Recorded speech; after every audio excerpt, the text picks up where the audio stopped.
नमस्कार, कैसे हैं आप सभी? आप सभी का स्वागत करती हूँ चैनल पर। मैं त्यागिरा मैं अमरीश करती हूँ। आप सभी स्वस्थ और सुरक्षित हो गए, इसी कामना के साथ कहानी की शुरुआत करती हूँ। सबसे पहले उन सभी बहनों भाइयों को जन्मदिन की हार्दिक शुभकामनाएं जिनका आज हैप्पी बर्थडे है, और जिन बहनों भाइयों की हैप्पी मैरिज एनिवर्सरी है उन सभी को बहुत बहुत शुभकामनाएं, और आपका जीवन खुशियों से भरा रहे, बस इसी कामना के साथ कहानी की शुरुआत करती हूँ। आज की कहानी उत्तर प्रदेश और हरियाणा दोनों स्टेट से है। हरियाणा के फरीदाबाद में 23 अप्रैल 2025 की बात है कि तन्नू अपनी ससुराल में दिखाई नहीं दे रही थी घर वालों को, किसी को भी। घंटे 2 घंटे उन्होंने इंतजार किया कि भाई शायद आस पड़ोस में कहीं गई होगी, वह आ जाएगी। परंतु 2 घंटे बीते, 4 घंटे बीते, 6 घंटे बीते। अब घर वालों को चिंता होने लगी कि 1-2 घंटे के लिए भी जा सकती है। सोचा कि शायद कहीं हॉस्पिटल वगैरह कहीं चली गई होगी। लेकिन 4-6 घंटे हो गए और शाम होने को आई कि तन्नू का अभी तक, घर की बहू तन्नू का अभी तक कुछ भी अता पता नहीं है। तो घर परिवार वाले आस पड़ोस में घूम पूछने गए। हालांकि वो पहले ही पूछने गए थे 1-2 घर में, लेकिन फिर पूरे मोहल्ले में उन्होंने ढूंढ मचाना शुरू कर दिया शाम होते होते, जब तन्नू नहीं आई तो। लेकिन कहीं पर भी तन्नू का कोई भी अता पता नहीं चला। ससुराल वाले बहुत परेशान होकर वो पुलिस थाने में गए, फरीदाबाद के पल्ला थाने। रिपोर्ट लिखवा दी भाई घर से। उन्होंने ये भी नहीं बताया कि वह कहीं बाजार जा रही है, कहीं हॉस्पिटल जा रही है, कुछ भी हमें नहीं बताया। किसके घर जा रही है, मोहल्ले पड़ोस में कहीं रिश्तेदारी में जा रही है, कुछ भी अता पता उसने हमें कोई भी जानकारी नहीं दी, और वह घर से लापता है। और साथ ही तन्नू के ससुराल वालों ने फिर तन्नू के घर पर भी फोन करके बताया और उसकी जानकारी ली कि तन्नू घर पर आई है क्या, क्योंकि तन्नू उत्तर प्रदेश के फिरोजाबाद के रहने वाली थी और उसकी मात्र अभी 2 साल पहले ही तो शादी हुई थी, 21 जून 2023 को। फिर ससुराल वाले और बाकी सब भी और पुलिस भी यही सोचने लगी कि 2 साल मात्र शादी को हुए तो तन्नू ऐसे बिना बताए कहाँ जा सकती है। अब तन्नू की खोजबीन करना शुरू हो गया, लेकिन तन्नू किसी को भी कहीं पर भी नहीं मिली। उधर तन्नू के पीहर वाले भी फरीदाबाद आ पहुंचे 1-2 दिन बाद, अगले दिन। अब वो भी तन्नू की खोजबीन करने शुरू कर दिए।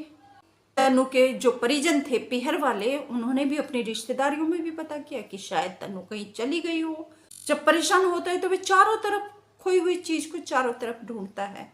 तो ऐसा ही तन्नू के लिए भी उसके परिजन परेशान थे और वह हर जगह तन्नू को बस खोजना चाहते थे, कहीं उसका सुराग लेना चाहते थे। लेकिन तन्नू का कहीं कोई सुराग नहीं लगा। समय बीतता गया, पुलिस भी उसकी ढूंढ करती रही। इधर तन्नू के पीहर वालों ने पुलिस को एक अपना शक जाहिर किया। उन्होंने कहा कि हमारी बेटी को शादी के बाद से ही परेशान किया जाता था, होना हो ससुराल वालों ने ही कहीं तन्नू को नुकसान पहुंचा दिया हो, और अब ये कोई नौटंकी कर रहे हो उसको ढूंढने की। अब पुलिस ने इस बात की खोजबीन करने के लिए मोहल्ला था तन्नू का, उसमें पूछताछ करनी शुरू कर दी, लेकिन ज्यादा कुछ जानकारी उनको नहीं मिली। हाँ, तन्नू के परिजनों ने एक शक अपना जाहिर और किया। उन्होंने कहा कि तन्नू के घर के सामने अभी नई सीढ़ियां बनी हुई हैं, मिट्टी डालकर नया सीमेंट किया गया है। आखिर ये किस लिए किया उन्होंने पुलिस से ये भी शक जाहिर किया कि कहीं तन्नू को मार के इन्होंने घर के सामने गड्ढे में तो नहीं दाब दिया। अब ये ऐसी बात थी जिस पर यकीन कर पाना बहुत मुश्किल था। तन्नू कहाँ से और कैसे मिली, पूरी कहानी आपको सुनाती हूँ।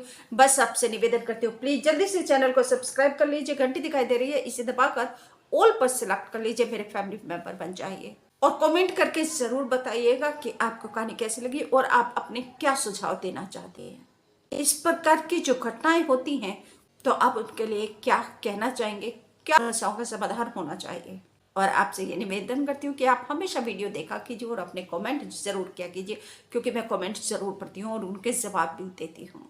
तन्नू के ससुराल एक ऐसे मोहल्ले में जो बहुत ही ज्यादा व्यस्त था और वहां पर कोई भी ऐसी अप्रिय घटना होने का कोई भी अंदेशा नहीं हो सकता। लेकिन जब परिजनों ने तन्नू के ये शक जाहिर किया कि घर के सामने जो सीमेंट हो रखा है, नई सीढ़ियां बनी है, आखिर ये क्यों बनी है, जब पुलिस ने इसको जानने की कोशिश की, आसपास मोहल्ले के लोगों से जब पुलिस ने पूछताछ की अपने तरीके से, तो पता चला कि जो तन्नू का ससुर है भूप सिंह, उसने एक गड्ढा खोदा था और उसने ये कहा था कि घर का पानी है वह इस गड्ढे में उसका निस्तारण करना है, निकासी करनी है पानी की। इसलिए इन्होंने गड्ढा खोदा था, फिर उस गड्ढे को इन्होंने सीमेंट करवा दिया। अब जो तन्नू के परिजन थे वह इस कार्यवाही से खुश नहीं थे। उन्होंने मांग की सीबीआई जांच की, तो यह जांच सीबीआई को दे दी गई। फरीदाबाद की सीबीआई ने जब जांच की तो फिर पता किया कि यह गड्ढा क्यों खोदा गया। पता चला ये गड्ढा तन्नू के ससुर भूप सिंह ने घर के पानी की निकासी के लिए खोदा था। उसके बाद इस गड्ढे को भर दिया और सीमेंट करवा दिया। अब सीबीआई ने अपनी जांच को आगे बढ़ाया और पहुंच गई उस मिस्त्री के पास में जिसने उस गड्ढे को भरा था, सीमेंट किया था, सीढ़ियां बनाई थी। उसने अब राजमिस्त्री से पूछताछ की, गड्ढा खोदा तो फिर ये क्यों भर दिया, कितना गहरा गड्ढा था। जब सीबीआई ने राजमिस्त्री से यह सवाल किया तो राजमिस्त्री ने बताया कि ये गड्ढा मैंने नहीं भरा, बल्कि मुझे सीमेंट करने को और सीढ़ियां बनाने के लिए भूप सिंह ने बुलाया था और उन्होंने मिट्टी अपने आप भरी हुई थी गड्ढे में और मिट्टी के ऊपर उन्होंने ईंटें भी बिछाई हुई थी। उन्होंने मुझसे ये कहा था कि ये गड्ढा हमने खोदा था पानी को निकालने की निकासी के लिए, लेकिन अब हमने अपना प्रोग्राम बदल दिया और अब इस गड्ढे के ऊपर तुम सीमेंट कर दो और सीढ़ियां बना दो। बस मैंने उस गड्ढे के ऊपर जो ईंटें बिछी हुई थी उनके ऊपर सीमेंट कर दिया और घर की सीढ़ियां बना दी और मैं अपनी मजदूरी लेकर अपने घर आ गया। इसके अलावा मुझे और कुछ भी जानकारी नहीं है। अब सीबीआई ने उस गड्ढे को खुदवाना शुरू कर दिया। घर वालों की शक की बिना पर सीबीआई ने उस गड्ढे को जब खुदवाया तो सीबीआई के साथ साथ फरीदाबाद की पुलिस, जो पल्ले थाने की पुलिस थी, और पूरे मोहल्ले वाले, पूरा फरीदाबाद हैरान रह गया क्योंकि 10 फीट गड्ढा खोदा हुआ था और उस गड्ढे के अंदर से एक ऐसा सच निकला जिससे तन्नू के परिवार वालों के पैरों की जमीन खिसक गई, क्योंकि उस गड्ढे के अंदर से तन्नू की सड़ी गली लाश निकली, डेड बॉडी निकली। आखिर तन्नू को गड्ढे के अंदर क्यों दफनाया? अब पुलिस ने, सीबीआई ने जब पूरी तफ्तीश की तो पता चला कि तन्नू की शादी 21 जून 2023 को हुई थी। शादी के कुछ दिन तक तो, हफ्ता 10 दिन तक तो ठीक रहा, लेकिन उसके बाद कहासुनी होने लगी, लड़ाई झगड़ा होने लगा तन्नू और उसके पति अरुण सिंह के बीच में। अरुण अपने पिता के साथ मिलकर एक कढ़ाई सिलाई की एक फैक्ट्री चलाता था। शादी हुई तो ये था कि अरुण चलो ठीक ठाक कमाता है, माँ बाप है और एक बहन है, 3, 4, 5 लोगों का शादी होकर तन्नू समेत 5 लोगों का वह परिवार था। चलो सब कुछ ठीक रहेगा, लेकिन अरुण को शराब पीने की लत थी और साथ ही साथ तन्नू के ससुराल वाले अब उससे दहेज की डिमांड भी करने लगे थे। अरुण और उसके माता पिता भूप सिंह और माँ सोनिया, रोज रोज तन्नू और उसके पति के बीच में झगड़ा होता था शराब पीने को लेकर।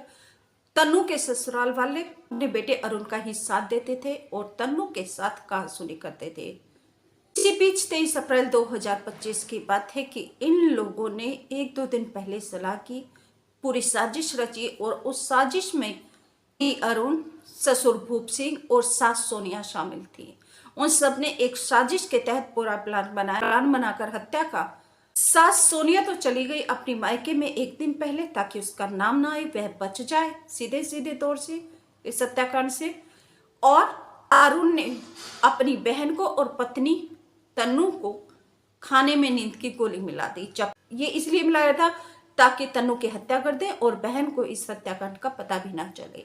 जब तन्नू सो गई तो प्लान के मुताबिक भूप सिंह तन्नू की हत्या करने के लिए उसके कमरे में गया, लेकिन जब उसने बहू तन्नू को सोते हुए देखा तो उसकी नीयत बिगड़ गई और उसने बहू तन्नू की हत्या करने से पहले उसके साथ रेप किया।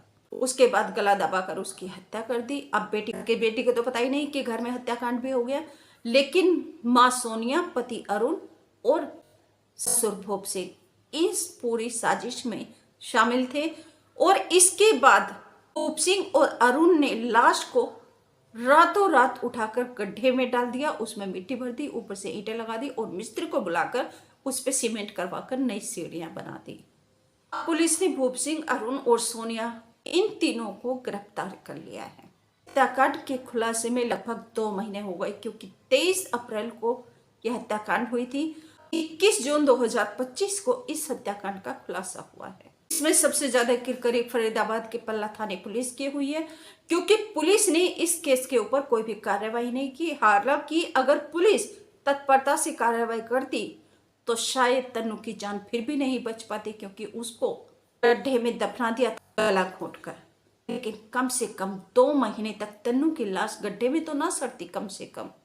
तो पुलिस का निकम्मापन, पुलिस की नाकामी, पुलिस की नकारापन ये बहुत भारी पड़ती है पीड़ितों के लिए। पुलिस तो अपनी मनमानी करती रहती है।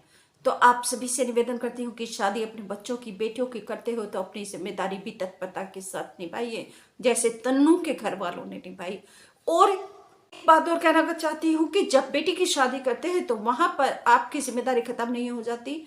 जैसे हम अपनी मासूम बच्चों का पालन पोषण करते हैं और उनको बड़ा करते हैं, उनकी रक्षा सुरक्षा करते हैं, वैसे ही शादी के बाद हमारी जिम्मेदारी और भी ज्यादा बढ़ जाती है कि ना जाने घर के उसकी ससुराल वाले लोग कितने क्रूर हैं, बर्बर हैं। तो हमें अपनी बेटियों की रक्षा सुरक्षा और भी ज्यादा जिम्मेदारी के साथ निभानी चाहिए, उनकी करनी चाहिए। आप सब ऐसी घटनाओं के ऊपर क्या कहना चाहते हैं, प्लीज कमेंट करके मुझे जरूर बताइए, क्योंकि हमारी बेटियां खतरे में हैं। तो अगर ससुराल वाले बर्बरता, क्रूरता दिखाते हैं तो अपने बच्चों की, अपनी बेटियों की सुरक्षा के लिए हमें तत्पर रहना चाहिए।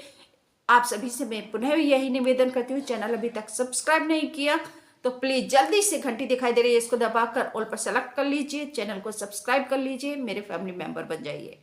और अगर आपको कोई संकट है और आपका साथ देने वाला कोई नहीं, तो आप बेझिझक मुझसे अपनी समस्या बता सकते हैं, मैं आपका साथ देने को तत्पर हूँ। अगर आपके माता पिता की तरफ से, ससुराल की तरफ से कोई भी आपका साथ नहीं दे रहा है तो वीडियो को लाइक करके शेयर जरूर कर दीजिए, ताकि दूर दूर तक हर एक बहन बेटी तक, माता पिता तक यह वीडियो पहुंच जाए। और आप सभी से पुनः निवेदन करती हूँ कि अपनी रक्षा सुरक्षा को पुख्ता कीजिए। आपका जीवन अनमोल है हमारे लिए, इस देश के लिए। नमस्कार, थैंक यू।